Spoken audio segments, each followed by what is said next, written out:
a todos e todas, meu nome é Flora Zauli, eu sou bióloga e educadora e sou uma das ministrantes da oficina Introdução à Educação Ambiental em diálogo com os saberes de comunidades tradicionais e também os saberes científicos.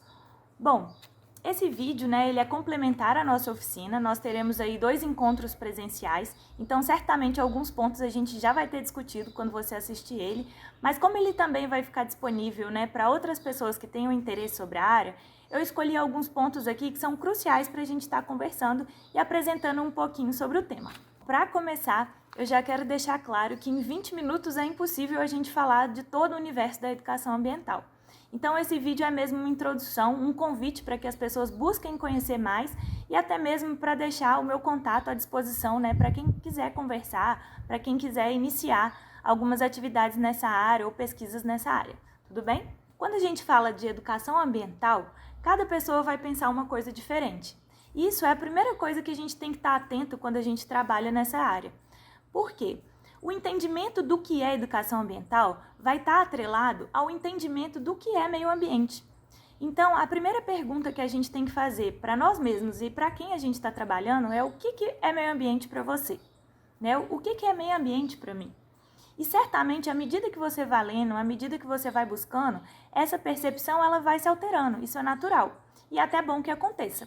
Eu também gosto de contar um pouquinho da minha história, porque eu acho que é uma oportunidade da pessoa saber de onde eu estou falando, e por que essas questões que eu trago nas oficinas, elas são importantes para mim. Eu também sugiro para que quem quer trabalhar nessa área, quem gosta de trabalhar com essa área, também conte das suas trajetórias, porque à medida que a gente vai vivendo, à medida que a gente vai tendo outras experiências, algumas questões elas vão estar muito atreladas à nossa busca, pelo conhecimento ou à nossa busca por diferentes diálogos. Eu iniciei na graduação em 2011 na Universidade Federal do Espírito Santo, que é onde eu me formei em Ciências Biológicas, licenciatura, e no nosso curso a gente tem aqui a disciplina de Educação Ambiental. Foi a partir dessa disciplina que eu encontrei, eu falo que é um acalento à alma, em várias questões que vinham surgindo, em algumas vivências, em algumas experiências que eu estava desenvolvendo aqui na região. Eu comecei trabalhando com conservação, principalmente voltada para uma espécie marinha, e essa experiência de trabalho, eu realizava a parte técnica mesmo, de coleta de algumas espécies, A gente fazia alguns estudos, com base de algumas capturas de peixes. Só que para conseguir capturar esse peixe em especial, eu precisava saber como era o funcionamento dele, onde eu encontrava ele, como eu fazia para pegar esse peixe, para que depois acontecesse de fato a pesquisa. E eu, como sou de Belo Horizonte e vim para o Espírito Santo só para trabalhar nessa área, não tinha o menor conhecimento sobre a biologia marinha. Então, à medida que eu iniciei os campos aqui, eu busquei os pescadores para eles me ajudarem. E nessa conversa com os pescadores, várias questões elas se impuseram na minha cabeça. E à medida que os pescadores compartilhavam comigo vários dos seus conhecimentos para me auxiliar na pesquisa, eu também entrava numa questão que era onde esses conhecimentos estão na universidade. Quando a gente fala dos conhecimentos acadêmicos, cadê o conhecimento dessas pessoas? Porque foram muitos anos trabalhando com eles e, de fato, eu aprendi muito com eles. É claro que a formação da universidade é inquestionável, Ela me deu vários aportes teóricos, ela me auxiliou muito a compreender, a compreender um pouco dessas vivências também, mas essa sempre foi uma questão para mim. Onde esses conhecimentos entram e como eles se apresentam, dentro das áreas que a gente trabalha, principalmente quando a gente fala sobre o meio ambiente. E foi a partir da disciplina de Educação Ambiental, ministrada pelo professor Marcos Teixeira, que eu encontrei uma porta para, de fato, dialogar com os saberes das comunidades tradicionais, e também buscar respostas para as questões que se impunham ao longo das minhas pesquisas. É importante a gente lembrar que toda vez que a gente discute um conhecimento ou um conceito, a gente está entrando num território de disputa. Vão haver várias tensões, quando a gente quer conceituar alguma coisa, principalmente. A gente vê isso na área acadêmica, A gente vê isso quando a gente fala das nossas pesquisas. Porque são várias pessoas com vários pensamentos diferentes. Então a gente precisa lembrar que nenhum conceito ele está totalmente fechado e nenhum conhecimento ele está totalmente acabado. Quando a gente fala de ciências, a gente tem que pensar principalmente nesse movimento, de estar sempre transformando, buscando, questionando, e isso gera tensões, isso gera diferentes percepções, que ora tendem para um lado, ora tendem para o outro, ora encontram outro caminho, né? Então a gente tem que estar sempre pensando também num contexto onde esses conceitos eles foram desenvolvidos e foram discutidos. Na educação ambiental isso não é diferente. Em todas as narrativas, né, sobre a educação ambiental, quando a gente tenta trazer o histórico dela, né, quando que a educação ambiental ela de fato foi discutida e implantada no Brasil, a gente precisa lembrar que essa discussão, apesar de ter surgido por volta da década de 60, ela na verdade não quer dizer que a educação ambiental ela aconteceu a partir daí. Na verdade, ela foi conceituada, né, começou a ser conceituada nessa época. É natural que para facilitar o nosso conhecimento, a gente trace uma linha cronológica sobre algum tema. Eu vou escolher aqui como ponto de partida os movimentos contra a cultura que estavam acontecendo por volta dos anos 60. Eu poderia iniciar até mesmo discutindo dentro da filosofia a questão da construção do conhecimento para a gente identificar ali quando que a gente começou a se afastar da natureza, quando que a gente começou a separar humanidade e natureza. Mas para facilitar a nossa oficina, eu vou falar dos movimentos contra a cultura por duas questões. Uma é que quando vocês buscarem algum material sobre educação ambiental, é comum que esse seja o ponto de partida, porque ali de fato começa a se pensar os conceitos, né, relacionados à educação ambiental. E outra, para a gente lembrar que a educação ambiental ela começa a ser discutida a partir de movimentos sociais, a partir das manifestações que estavam acontecendo nas ruas, a partir de protestos. Porque nessa época a gente já vinha sofrendo aí com diversos impactos ambientais. E a sociedade começou a questionar as relações que a gente estava criando com o mundo, as relações que a gente estava criando envolvendo o capital. Foram nessas tensões que começam então as discussões de uma educação ambiental. A partir daí, a gente também tem diferentes fóruns internacionais que vão estar voltados a essa questão.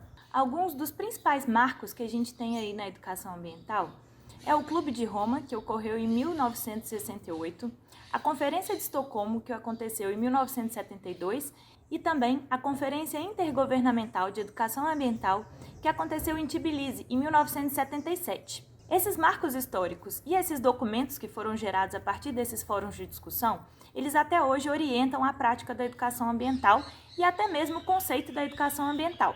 Dentro dessas tendências, né, para conceituar a educação ambiental e para direcionar as práticas da educação ambiental, é preciso que a gente diga de qual educação ambiental a gente está falando. A gente precisa lembrar que esses conceitos eles foram escritos aqui no Brasil numa época da ditadura.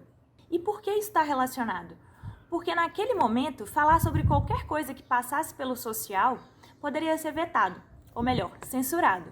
Então, naturalmente, a educação ambiental nesse momento começou a tomar uma dimensão muito mais ambiental do que mesmo social e política.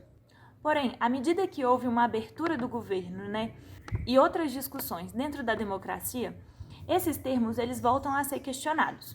Por quê? Porque assim como uma das principais referências da educação ambiental, Laira Arges e Lima, falam que é importante a gente definir sobre qual educação ambiental a gente está falando. E qual educação ambiental a gente diz que faz, porque a partir daí a gente abre outros diálogos e a gente de fato consegue integrar e propor para onde a gente quer caminhar. Normalmente, quando a gente coloca essa pergunta, né, com qual educação ambiental você trabalha, muitas pessoas vão imaginar que nem existem diferentes linhas dentro da educação ambiental. Mas existem. Não que elas estejam dentro das suas caixinhas e fragmentadas, como a gente está acostumado a lidar com o conhecimento. Elas vão perpassar por tendências, elas vão conversar, elas não estão fixas. Mas é importante a gente identificar essas tendências para que, de fato, a gente discuta com base no que a gente está tratando, né, como educação ambiental ou o universo da educação ambiental. Normalmente, quando você pergunta para a pessoa com qual educação ambiental ela trabalha ou qual educação ambiental ela tem interesse, ela nem sabe que existem tendências diferentes dentro desse campo. Como eu falei da interferência, né, dos governos ditadores na época em que a educação ambiental estava sendo conceituada, e até mesmo pela questão do contexto ambiental, de diversas tragédias e diversos impactos, foi natural que nascesse daí uma ideia mais conservadora sobre a educação ambiental, aquela ideia de que é preciso conhecer para preservar, como se o conhecimento de ecologia bastasse para a gente, de fato, trabalhar com as demandas e as questões que envolvem a educação ambiental. Ao longo do tempo, as discussões elas foram trazendo uma nova tendência, que na verdade não era tão nova assim. ela estava relacionada ali com a tendência conservadora também. Essa tendência apontava como soluções a questão da tecnologia e também as questões relacionadas ao comportamental, num âmbito muito individual. É aquela ideia de que se cada um fizer sua parte, os problemas ambientais estão resolvidos. À medida que as discussões foram se abrindo após a ditadura e outras tendências começaram a influenciar também nesse conceito da educação ambiental, aparece então uma tendência chamada de educação ambiental crítica, que não descarta as outras linhas. É claro que é importante conhecer para preservar. É claro que as tecnologias podem ser aliadas às soluções ambientais.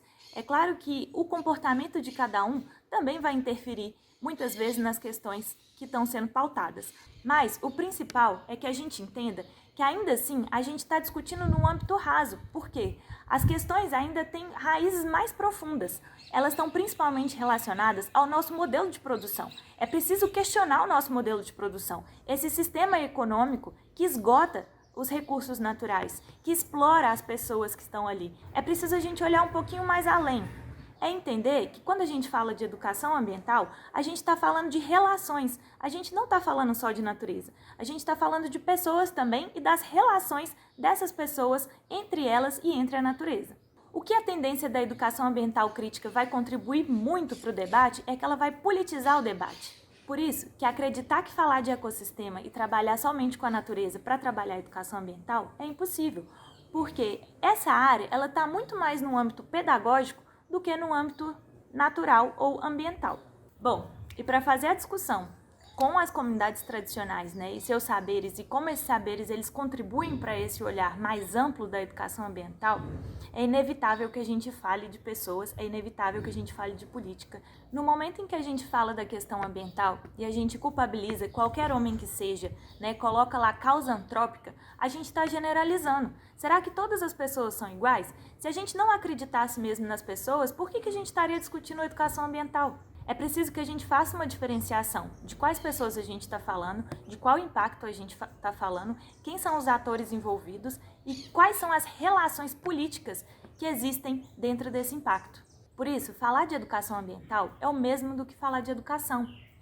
A gente não precisaria levantar essa bandeira do ambiental se a educação já tratasse de forma integrada a questão sociedade e natureza. O uso da terminologia ambiental e ecológica atrelada à educação torna-se um apelo intencional, porque se a educação já trabalhasse nessa perspectiva de que a natureza ela é o que funda o ser, ela é a base de qualquer relação que a gente estabelece com o mundo, a gente nem precisaria estar levantando essa bandeira. A partir daí, então, a gente também começa a questionar quais são os conhecimentos que estão sendo legitimados. Essa discussão ela é crucial quando a gente vai trabalhar com comunidades tradicionais, porque não adianta eu relacionar um impacto ambiental com causa antrópica. Porque eu estou colocando no mesmo pacote as comunidades tradicionais, que já vêm de uma relação milenar com a natureza, que não faz essa diferenciação, que tem outras formas de produzir saberes e que tem outras cosmologias, com grandes empresas e grandes empresários, que a relação que faz com que eles lucrem é justamente a exploração das pessoas e a exploração da natureza.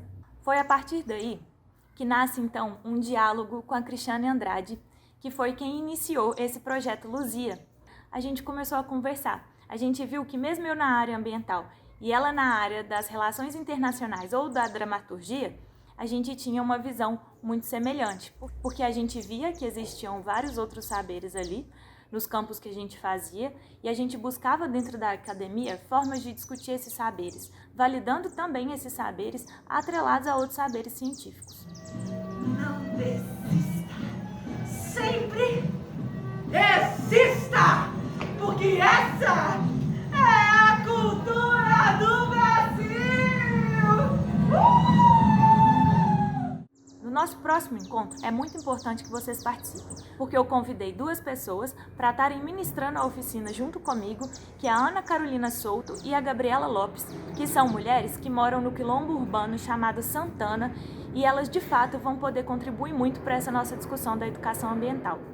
Para fechar esse vídeo, eu vou deixar mais um ponto aqui que a gente também vai discutir ao longo das nossas oficinas, e para quem está assistindo a gente não participou da oficina, talvez seja algo a se pensar. Quando a gente quer trabalhar com a educação ambiental numa perspectiva de diálogo, é importante a gente fazer a educação ambiental com o outro e não para o outro. A gente não está ali para conscientizar ninguém. sem troca. O conhecimento, ele tem que ocorrer em via dupla. É uma forma da gente não reproduzir essa catequização do outro. Até o próximo encontro.